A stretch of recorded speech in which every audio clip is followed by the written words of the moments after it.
আসলে আজকের মাহফিলের পরিবেশের সাথে আমি সম্পূর্ণ নতুন।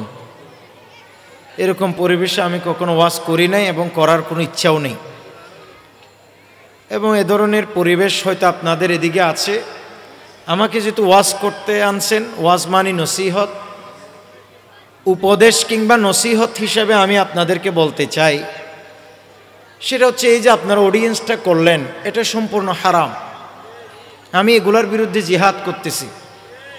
আপনারা এখানে আসি আমারা বসাই দিলেন, আপনারা পুরুষের মধ্যখানে নারী, এটা কি আমি কোনো পার্কে আসলাম? ন্যূনতম এই কমন সেন্স যদি কোনো একজন ইসলামিক চিন্তা চেতনাশীল মাহফিল যারা করে তাদের মানসিকতায় যদি এই মা বোনদের ইজ্জত আবরু পর্দা যে ফরজ, এই ন্যূনতম জ্ঞানও যদি না থাকে, তাহলে ভাই এটা কিসের মাহফিল, কিসের আয়োজন, কিসের কি?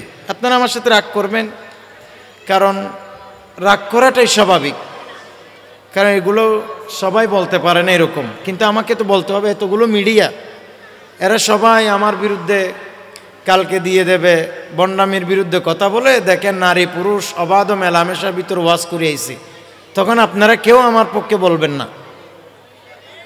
তো এই জন্য আমি বলি যে এই ধরনের অডিয়েন্স ভবিষ্যতে আল্লাহর ওয়াস্তে আপনারা করবেন না। মা বোনদের দিন শেখা দরকার, কিন্তু তাদের জন্য একটা পর্দা, আপনারা কি এদিকে একটা পর্দা করে দিতে পারলেন না?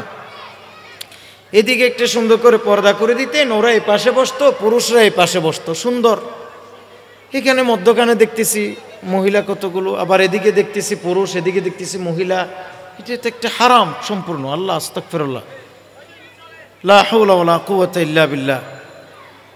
এই জন্য আমি কারো আপন হতে চাই না। কেউ আমাকে ভালোবাসারও দরকার নাই, কেউ আমার প্রশংসা করারও দরকার নেই। আমার থেকে যা কোরআনে আছে তা বলতে হবে, যা হাদিসে আছে তা বলতে হবে।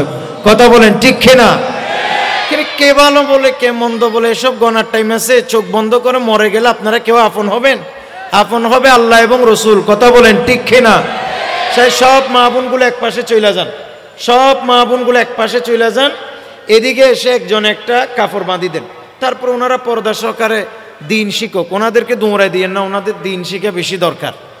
মা বোনদের জন্য আপনারা আয়োজন করছেন, এটা ভালো, তবে ভবিষ্যতে এটা যেন হয় সুন্দর, যেন কোনো সমালোচনা এটা কোনো ব্যাপার না। আল্লাহ এবং রসুল যেন আমাদেরকে কিছু না বলে। কথা বলেন ঠিক কিনা?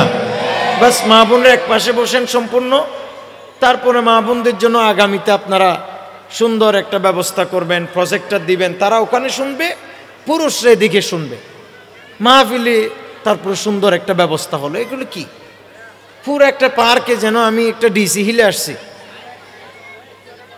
সবাই একটু আওয়াজ করবেন না, একদম কেউ আওয়াজ করবেন না, পিন পতন নীরব হয়ে আপনাদেরকে বয়ান শুনতে হবে। দিছেন কোরআন কারীমের তাফসীর, আপনারা এত আওয়াজ করলে আমি কথা বলতে পারবো? মানুষ হয়েছেন 1000 কানিক, আওয়াজ করতেছেন 20,000। এই চুপ, আওয়াজ নাই, কথা বলতে পারবো আমরা? আমি আরেক পরিবেশের মানুষ, আমার জন্য এগুলো না। আমার জন্য ছোটোখাটো 2-10 জন আছে যে এরকম মাহফিল যথেষ্ট। কি এগুলা কি অযথা? আল্লাহ আমাদের সবাইকে বোঝার তৌফিক দান করুক। আর একটু জোরে বলে না আমিন। জীবনের প্রত্যেকটি পদক্ষেপে আল্লাহ এবং রসুলের অনুকরণ করা দরকার আছে না নাই? এখানে যদি আমরা না করি ভাই গুনাহগার হবে। এই জন্য আমি বলে দিলাম, হয়তো ভাই এরা না জেনে করছে, অথবা আমার মতো পরামর্শ কেউ দেয় নাই এই জন্য করছে। ভবিষ্যতে এটা ইনশাআল্লাহ ঠিক হয়ে যাবে। আল্লাহ পাক মাহফিল কমিটির উপর আল্লাহ রহমতে কামেলা বর্ষণ করুক। জোরে বলেন আমিন।